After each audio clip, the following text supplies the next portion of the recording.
It's a heaven. Yeah, it's paradise. Mauritius is so beautiful with all the beaches. Since I like swimming, so I'm always in the sea. In Mauritius now we are getting more and more independent. Women have now a tendency to do also their own business. Even if it's small business, it can be like selling things on the road or anything. But in countries, we still have this issue because some women, they are identified as the wife of Mr. X, or they are the mother, the mom of. Hey everyone, and welcome back to Pages of Pandora, the show where we dive into the stories that remind us what it means to be a human. Today's guest is someone whose writing feels like a conversation between courage and vulnerability. Nuki King, the author of Losing to Find Herself, has written a novel that's both tender and transformative about love, heartbreak, motherhood, and rediscovery in the aftermath of loss. Nuki, I'm so happy to have you on my show. Please welcome. Thanks, first of all, for meeting you today. Okay. It's very nice to be now in Mumbai and seeing the settings. All right, so let's start right at the beginning, not of the book, but of the story. So when you first started writing this book, what was the emotional spark behind it? Was it born out of something you personally lived through? Indeed, it has always been my dream to write a book.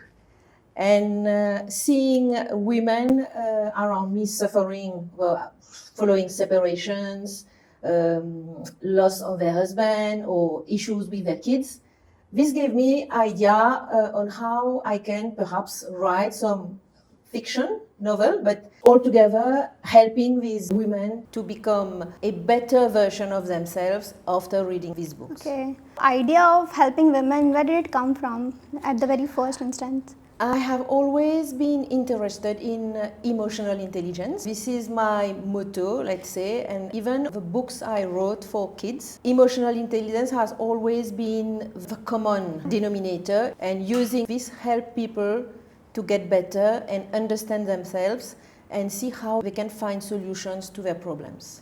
I see you come from Mauritius, so growing up in Mauritius surrounded by so much beauty and calm, do you think that connection with the nature has helped you grow emotionally and creatively as well? I need to say that I'm blessed to be born in Mauritius. Because it's a heaven. Yeah, it's paradise. Mauritius is so beautiful with all the beaches. Since I like swimming, so I'm always in the sea. And yes, indeed, this has helped me a lot for my books because when I'm swimming and looking at all the beautiful places in my country, I feel inspired. I get ideas on what things can be done to help others. I was reading your book, so one thing I love is that your book feels very cinematic. You know, we can see Istanbul, feel Cappadocia's wind, and smell the bread baking. Did you actually travel to these places while writing? And if so, how did being there influence the tone and the emotion of the story? I work in the travel business, so I travel a lot. And I had the opportunity to visit Istanbul and Cappadocia. I need to say that these two places are really, really nice. Istanbul, you have a dynamism there, and on the same side, you have also all this history. It's a country full of history, and you have a mix of both. So it's very nice to be there. When you are here, you can feel the dynamism of what's happening around you. And Cappadocia is another world. There is stillness, you have a hot air balloon. The scenes are so beautiful. Yeah, you have mentioned every detail of each and everything. Because I wanted my readers to get a feel of it. Yeah. Istanbul, I will always keep it in my heart because I want to go back again. After reading your book, even I feel also going there. Yeah, it's so nice. You need to go. It's on my bucket list now. So, talking about one of your main protagonists, Arina is such a beautifully complex protagonist, soft yet resilient and fragile yet deeply grounded. So, who was she to you as you wrote? Did she arrive fully formed or did she evolve with you as the story unfolded? Initially, I got the idea of writing a book on a woman being separated from her husband. And then, as I started to write the book, it seems that she was accompanying me. It was getting more substance with her, and I tried to describe a person who suffered a lot, who had a shock when her husband left her. But out of this, she tried to improve herself and getting a better version of herself by using, again, emotional intelligence. She found other ways to grow and discover things that she did not know she had as potential in her. So the character of Alina is inspired by a real story of someone you know? It's a mix, because I can say that me too, I had some issues, Okay. but out of this I realized that sometimes, like we say, a blessing in disguise. Sometimes something bad happened to you, but out of it you become better version. Okay, so since you're talking about women, so when you see women today opening cafes, starting something from scratch after heartbreak especially, so do you see a bit of Alina in them? So what does that say about how women turn pain into power? I'm very excited when I see that women who had to face challenges then get out of it and make something they really want to do. For me, it's so exciting to see these women affirm themselves in what they are doing. They become more independent, and out of this they can make people around them happy, because now that they are happy, they can help the others. Since you're living in Mauritius, so how women have opportunities there? Are they independent there, opening something on their own?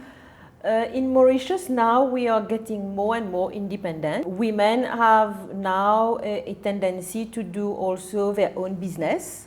Even if it's small business, it can be like selling things on the road or anything, but they are trying to work so that they can be independent and then take care of their family if ever something bad happens. Okay, that's great. So there is this line in your book where Alina says, I don't know who I am now, that I'm not his wife. So do you think that women are still, taught even subtly to build their worth around being someone's partner rather than being their own presence? In some cultures,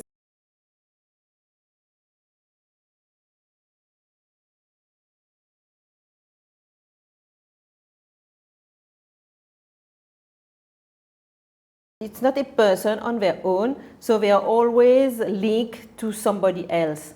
And for me, I think we need to get out of this. The woman needs to be independent and stand on her feet so that she can prove that she can do whatever she wants and not be the wife of somebody or the mom of. Okay, so do you think women are allowed to pursue personal healing without being labeled as selfish, especially mothers?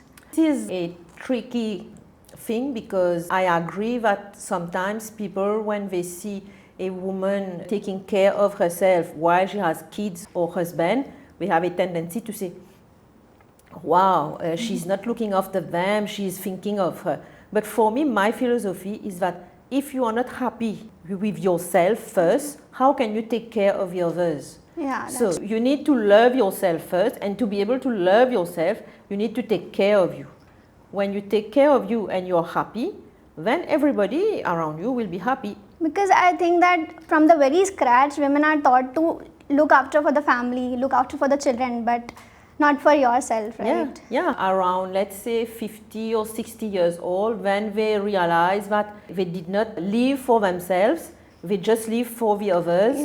And sometimes it's too late. We need to find a solution to this. Since your book is very cinematic, so I want to ask this: if your book were adapted into a film or series, what kind of atmosphere do you want to have it? Something very emotional, soft, and of course showing the settings of Cappadocia and Istanbul, because the story, let's say, starts there, because there are some interesting things happening there. And also I want to show the relationship between people. Also very important is that when writing this book, I didn't want people to categorize people like you have villains and you have good people. All of us, we have bad characteristics, but we need to live with this, and sometimes understanding the other, this can make you grow and then progress on your way. Okay, so is there any actor in your mind that Alina role can play? Julia Roberts. Okay. I have read this, you believe the small everyday struggle shape who we become. So is there a recent challenge that taught you something meaningful? In my personal life, at some point in time, with my kids, with my husband, at work, because I had lots of responsibility in my professional work. And this was a bit too much at some point in time. And this is where I use again emotional intelligence to step back and then see how I need to organize myself to be able to improve the day-to-day life of everybody around me and even for me. And like you said, initially, I had to take care of myself. Coming back to your story about Elena and her daughter, so their bond carries love, frustration and silence all at once. So what did you want to explore about motherhood and the unspoken language between mothers and daughters? What I would like to say is that being parents or mother, it's a very challenging task because you need to handle your kids and each one is different and you need to adapt to them. But at the same time, it brings so much joy in your life to have your kids around you, seeing them growing and becoming really good people. This is really nice. But to come back to the book, I think the relationship between Elena and Leah is very important because you will feel that Elena is suffering because of the departure of her husband. And at the same time, she needs to handle her kids. And Leah has a way of handling this issue where she is very introvert, she does not want to share, and she finds it very difficult. And so Elena has to manage and juggle all these challenges, having her own sorrow and all her problems, and at the same time trying to help her daughter to get out of this, because we need to say it's true that sometimes many kids are traumatized because of divorce, and Elena is doing her best to handle all this so as to make Leah get out of this and become a teenager who will enjoy life. Yeah, she's working very hard in that book. So I wanted to ask this, you have not shown much about father and daughter relationship in the book between Leah and her father. So what was the reason behind it? No, the reason behind it is that in the book, Leah has more a tendency to be on her own, and you need also to realize that she is facing the teenager syndrome, I will say. It's quite a challenging period for these kids, and she's more on her phone with friends and everything rather than talking to parents. But what I've tried is to show that Julien, the father, suffered from this, and even if he took the decision to go away with another lady, he still loves the kids, and he's trying his best to get back his kids. But it's quite difficult for him because Leah is not very open. And the argument between a father and children, it's very emotional to read because father was realizing his mistake. Yeah, he's realizing, but it's like he said, it's a choice that he has done, and he could not stay with Elena more because he does not love her anymore. But he still loves the children. But it's quite difficult for him to face this reality, having the mistress on one side and the kids on the other side, Elena feeling rejected. Okay, so you have talked a lot about heartbreak in the book as well. I mean, the entire theme of the book is based on heartbreak.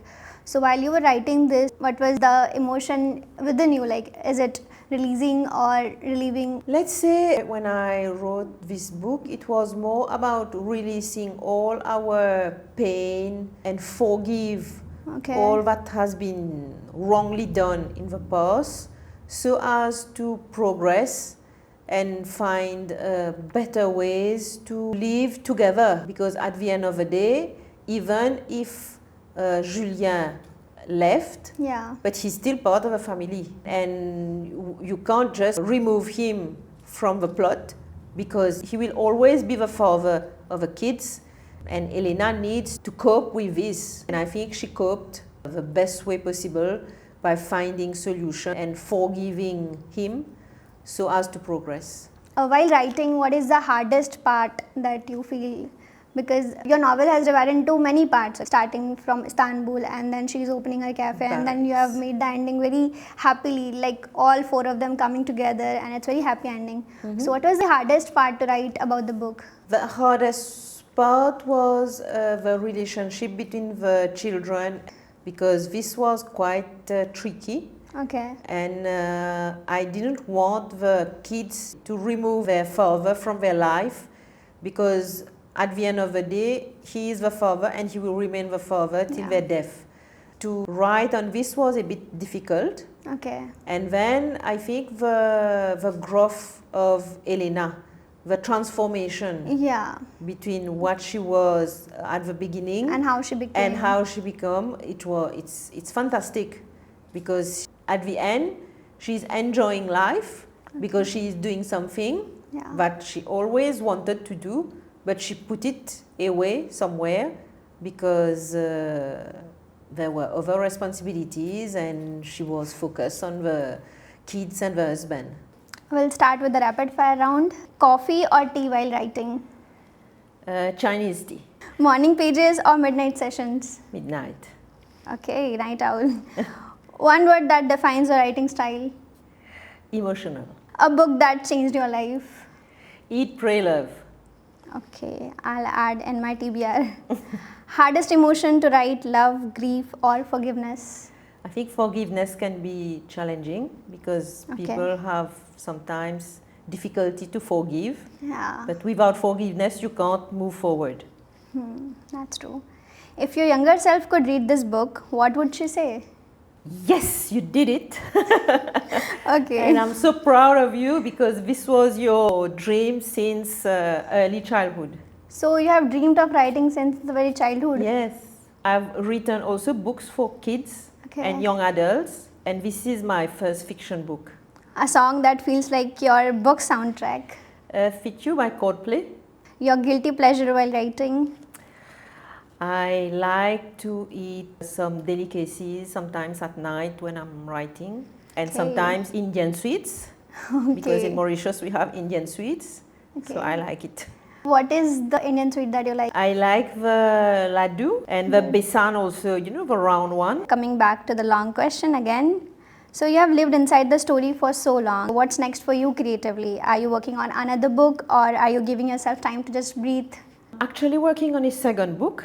This will be like a woman who lost her husband tragically, and she's left now alone with her kids and how to handle it. But when arriving in India, I've got also more inspiration for a third book. I would write a book like a bridge between Pondicherry and Mauritius, because we have lots of Mauritian people whose grandparents were from India. I've got intuition, or I don't know how to say it, but I need to write something on India and Mauritius. And I've already worked on the plan. So it will be fiction only? It's a mix of fiction and also things that really happen in my family. Is there any advice that you would like to give to readers or struggling women out there? What I would like to say is that there is always hope. We just need to look inside ourselves to see what we are looking for really, because most of the time we just leave all our dreams somewhere and we just have to leave because we have to leave to bring our family, take care of everybody around us. The moment that we will realize that there are things that our inner self wants to do, this will change our world. That's pretty insightful.